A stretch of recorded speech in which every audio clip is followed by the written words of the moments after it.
What's up, everybody? Thanks for watching today, baby. All right, guys, today I want to talk about Sublocade and why I believe it is the future of MAT treatment, guys, okay?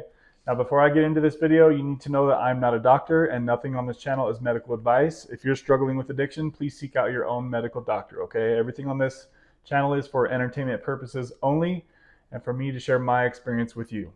So, that being said, all right, how do we get into this? So I believe that in the future, guys, probably, hopefully not the too far out future. Morally, if I had to guess, I would say maybe like a guess on this time would be 2 to 5 years. Okay, from now, it's gonna take time for Sublocade to be the future of medically assisted treatment. Okay, and what I mean about this, guys, is not for people who want to get off of bupe, people who want to stay on bupe for whatever reasons, right? Because they don't want to go through any sort of withdrawal, because they don't want to go through, they don't want to be at risk of relapse and death, right? So basically, it's gonna have to happen, guys. Is we need more time. We need more people to have experience with Sublocade to share their experience, like myself as doing on this channel. You can go on Reddit and read many other people's um, experiences, but most people like to go, in my opinion, like to go see this stuff on video. And there's not a lot of people here on YouTube currently that are making videos talking about this stuff. So it's my hope that in the future, I will inspire some of you guys to make your own channels talking about your experience with Sublocade, okay? So it's going to take time. Remember that this medication has only been on the market since 2017. Many doctors are just barely starting to give out their first Sublocade shot. Many doctors haven't even given their first Sublocade shot yet, okay? So it's going to take time for this to spread out and for the word to spread out. Another big thing that's going to take before this happens is we need a generic version. It's been said that there are a couple different things coming out. One is called CAM 2038. You guys are welcome to Google this. CAM 2038 and also Brixadi, Brixadi. Two different ones that I think might be our future generic versions of Sublocade. We need different dosing so doctors aren't having to squirt out parts of their expensive medication like mine have been doing, and many of you guys as doctors are doing as well. They're being forced to go off label because Sublocade only made 300 milligram dose and 100 milligram dose. That's way too copy and paste. Everybody gets the same dose. We all know that recovery is different for each and every one of us, right? So we all know that we're going to need different doses with things depending on what's going on, where we're at with our Suboxone history, or how strong our addiction is before that. Like, there's so many different things to come into play to say that every single person needs to start at 300 milligrams of Sublocade is way off, and there needs to be way more doses. Okay, and so the Brixadi that I've looked into in the CAM 2038, they're supposed to have, I think it's weekly injections and also monthly injections. Okay, so we need generics. This stuff is way too expensive. Sublocade is charging way too much for people to cash pay for this medication. I know that there's many people out there that don't have health insurance. They want this medication, but there's no generic, it's not like the oral Suboxone. We can't just go get a 8 milligram tablet for $1, right? Because generic Suboxone is now extremely cheap. That's why so many people are using it. It's readily available. It's easily available. Many doctors will prescribe it, and it's dirt freaking cheap, even without insurance. Okay, so we need generics and we need time. Those two things are what's going to transition and making Sublocade the future for medically assisted treatment, guys. Okay, so I literally came up with 10 reasons, and this took me less than 5 minutes, guys. If I really sat down and thought about many different reasons as to why Sublocade is better than Suboxone, okay, just that alone, that's not even thinking about all the other scenarios coming from fentanyl addiction, etc., etc., even just coming from Suboxone, guys. These are 10 reasons that I came up with in literally like 5 minutes. And I know that I could come up with a lot more. If you guys think of something that I'm not thinking about right in this moment, please let us know in the comments, okay? So 10 reasons why this is going to be the future of medically assisted treatment. So one, this is my personal opinion, there are no studies on this yet, is teeth issues. Many people have horrible accelerated teeth rotting or tooth decay from oral Suboxone. It's known that this causes issues in the mouth, right? Many people have told me they even have dentures. Some people have had to have dentures, a full set of dentures in their 30s or 40s, I believe I've heard, because of Suboxone. Okay, that's one major thing. In my opinion, the tooth decay issue should be much less when this medication is coming into our belly versus baking it in our mouth and our gums every single day. Some of us twice a day are taking that medication. So that's one reason, right? Second reason is think about if you go on vacation. There was one time where I was in just a hotel for an overnight stay with somebody, and I had to explain, hold on, I can't talk for 15 minutes. Let me put this addiction medication under my tongue. So it just made me feel embarrassed that I had to do that, right? It made me feel less than, to be 100% honest with you guys. You guys know that if you're going through, I was always worried about going on like a cruise ship vacation and how I'm going to get my Suboxone on, and just I'm thinking of like all the worst case scenarios. Somebody had talked about how Megan actually had made a video talking about how she was on vacation and she had her purse with her Suboxone in it, and the bouncer was not letting her take that in the club. He literally made her take her purse and sign some waivers and stuff like it was this huge deal. And she had so much anxiety about not having her bottle on her at all times. She never dared to leave it in the hotel because she was worried somebody would take it or steal it, right? So those are just a couple other things right there that you guys could probably make your own version of that in your life, right? So you don't have to worry about taking it on your vacation and having strangers search through your stuff and then seeing that or anything like that, okay?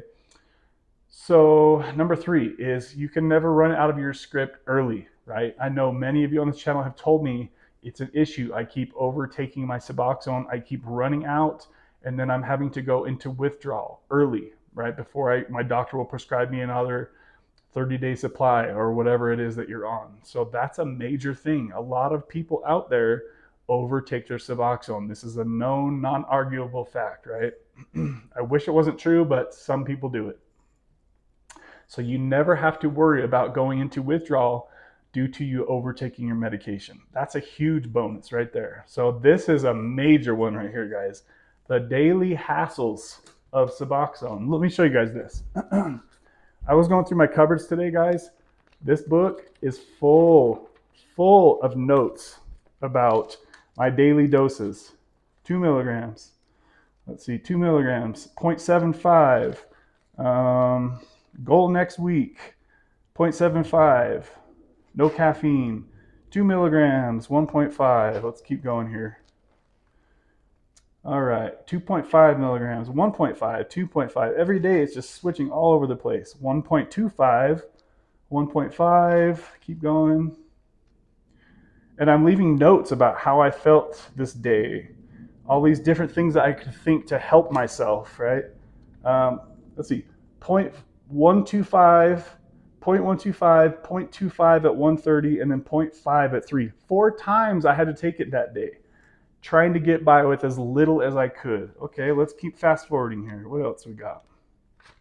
Oh, went back up here, 1.75, 1.5. So this day I took it 3 times. So I've got calendars of notes, all these different notes, anxiety, praying. Now I have another book right here, guys. I have 2 books. This is years of dosing that I have here. 10 milligrams, 4 milligrams. I mean, I just have notes, guys.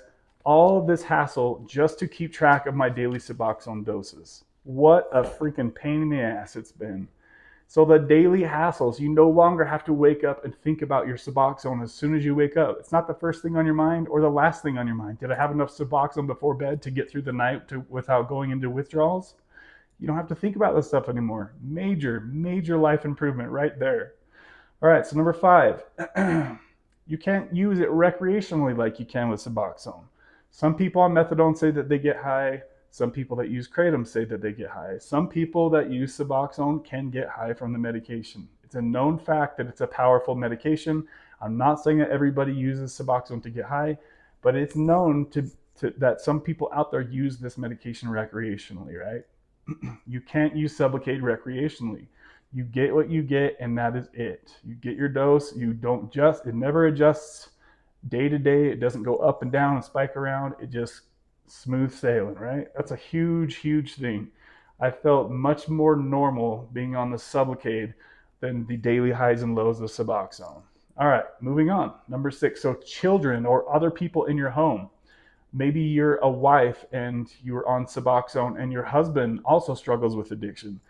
What if he started taking your medication, right? Or what if your children got into your prescription bottle of Suboxone tablets and took one? Could you imagine how guilty you would feel as a parent letting your child, maybe your toddler running around, accidentally got a hold of your Suboxone, and what, heaven forbid, what would happen? Who knows, right? That is a major thing, guys, to not have to worry about your cousin coming over and stealing your Suboxone. That's got to be very stressful to think about. You guys have your own situations in your head, I'm sure you could think of. Number 7, pharmacy embarrassment. There were many times I went to fill my Suboxone, and there was one time the pharmacist literally said to me, like, what are you doing on this medication? Like, she was bashing me, like, on the down low, kind of not on the down low. I really felt embarrassed and like, I just felt kind of attacked, right? That she would even say that. Who are you as a pharmacist to talk to me about what I'm doing with my life? Just because I don't have access to whatever medication she was taking, right? Like, that was messed up. I was super embarrassed about that, and it really pissed me off. And this was back in like 2017, guys. So maybe it's not as bad these days. But after I had that happen, I switched to a different pharmacy where more people get Suboxone, right? To where it's a more normal thing. And ever since I did that, I never had that happen again. So I would ask your doctor, whoever they prescribe Suboxone, ask them where most people go to fill their medications. That way you're not going to be judged every time you're getting the pharmacies filling your Suboxone. So that was a big one for me. Number 8 is diversion, right?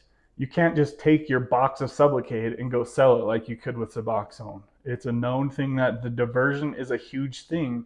That's why they continue to drug test you when you're on the MAT treatment, right? Because they want to make sure that you have your Suboxone, that you're taking it. If you show up with a negative P-test for Suboxone and you're on it, they're going to wonder where the heck that medication's at and why it's not in your blood test, right? You can't divert the Sublocade shot. You can't just pull it out of your belly and go sell it and then go take your drug of choice. It doesn't work like that. It's an extra safety layer. It's built into you, right? All right, moving on. So let's see here. How do I say this? So Florida Man Dan recently made a video. He found a fentanyl capsule in his car, and he made a video, a real raw, honest video, and you could see the little devil trying to attack him in this video. He was so tempted to stop taking his Suboxone for a couple days and then use this fentanyl capsule to go get high for a while, right? You could see the seriousness of the issue, and I'm really glad he made that video. He knows subconsciously that all he has to do is stop taking his Suboxone for 1, 2, 3 days, whatever it is for you guys. For me, it was like 2 days. In his video, he said 3 days. Or you could, if you're on methadone, you could just stop going into your methadone appointments or doctors. If you're on kratom, I think you could actually use fentanyl with kratom, and it's not going to fight it. Don't quote me on that. But that is a major, major thing, because think about it. If Florida Man Dan would have stopped his Suboxone and then taken that pill, his tolerance is way lower than it was last time he was on fentanyl, right? That could have killed this young man. It could have killed this young man, you guys. And I know that there are many hundreds of thousands of people going through similar instances like he just went through on a daily basis, right? And they're not putting this out on YouTube. They're just doing this stuff in real life. And you could just see in that video that he was going back and forth. Should I stop taking my subs and then relapse and do this? Should I do this? He kept doing it. Thank God he flushed it, right? But if the Sublocade shot had been in him, it wouldn't have been a question, right? It wouldn't have been, it probably wouldn't even have crossed his mind. Like if I had found a Roxy 30 right now, I would probably laugh at it. I've been sober for a lot longer than he has, so I've been out of that addiction lifestyle a lot longer. But knowing that I have these shots in my stomach, I know that there's absolutely nothing an Oxy 30 or a fentanyl pill or a heroin shot, any of that is going to do anything for me right now. So it's something that is just removed from my brain at this point, especially thanks to having this shot in me. I know that for the next 6 months or so, none of that stuff is going to do me any good. So a relapse at this point would do absolutely nothing but probably make me sick, might even kill me, right? Who knows? So that's a major, major one. And the biggest thing, in my opinion, and I just thought of something else too. See, guys, I could literally probably come up with a huge list of this. Um, so this is another one that just came up in my head. So the withdrawal, right? The withdrawal has been said by many, many people on Reddit. A couple of people maybe on YouTube that have gone through this. Not many people at all on YouTube, mostly Reddit, have said that there is no withdrawal from Sublocade, right? I haven't gone through this yet. It remains to be seen in the future if that is true for me, if there's no withdrawal. As long as I don't have restless legs and as long as I don't have hardcore insomnia, I can get through the other stuff. If I have some diarrhea, if I have some cold sweats, I can get through that stuff. If I have some depression, I can get through that stuff, right? I just don't want the restless legs and I don't want the hardcore insomnia. So I'm really hoping that I don't have to deal with those two things. From everything that I've read, I've talked to different doctors who have said that there should not be a withdrawal from Sublocade. And when have you guys ever seen somebody say that there's no withdrawal from Suboxone? Never. We all have said and experienced that have gone through it. There is a hard withdrawal to get off of Suboxone, right? But you have never heard anybody say that about Suboxone, that it's just an easy thing to get off of Suboxone. We all know that that's not true, right? So the withdrawal is said to be much easier. We need more time for this medication to get out there, more people to try this stuff to see if that remains true for them. But you guys are welcome to go on Reddit. You can read everybody else's experience. Don't take my word for it, all right? So the last thing I have here is and this, in my opinion, is one of the biggest things. It rewires your brain to get out of that addictive thinking, that daily attachment to having to take something to feel normal. I've seen many people in the comment section that have considered taking Sublocade, that they're worried that it's not going to work to help them stop the oral addiction. And just about every single person that I've touched base with on this channel that has gone from Suboxone to Sublocade has stopped that oral addiction. It takes, some people can do it right from the very first shot. Some people need to wait until they get their second shot, till where they feel comfortable in getting rid of any oral stockpiles they might have, right? But almost every single person, once they hit that second month, they're good to go, guys. I was hugely worried about not being able to get past the oral addiction, and it literally was so much easier than I thought it was. And I'm here telling you this right now in 2023 now. Oh my gosh. It was a lot easier to move past the oral addiction than I thought it was going to be, guys. I don't ever think about taking Suboxone right now. It's the last thing I want to do is go take Suboxone. I'm not ever tempted to go try to get it from my doctor. Nothing like that, guys. I swear to you, this is 100% truth. So those are the main things that I could think of just within a quick amount of time. As you guys seen, I had more come into my head as I was sitting here thinking about it. But I guarantee you guys that you guys have thought of different things that would make other reasons why it would be beneficial and why this will be the future, right? Because why would you want to have to do something every day when you can skip doses for a month or 2 months or 3 months at a time, right? So you guys seen my last dose, I skipped 2 full months between doses. I had no issues, no type of withdrawals. I'll probably push my last shot even further off, maybe 2.5 or 3 months, and I'll report to you guys if there's any issues. I certainly don't expect there to be. So it's just a video I wanted to talk about, guys. Remember, Sublocade, in my opinion, it might be a generic, but it is likely going to be the future of medically assisted treatment for those reasons. Don't forget to hit that like and subscribe.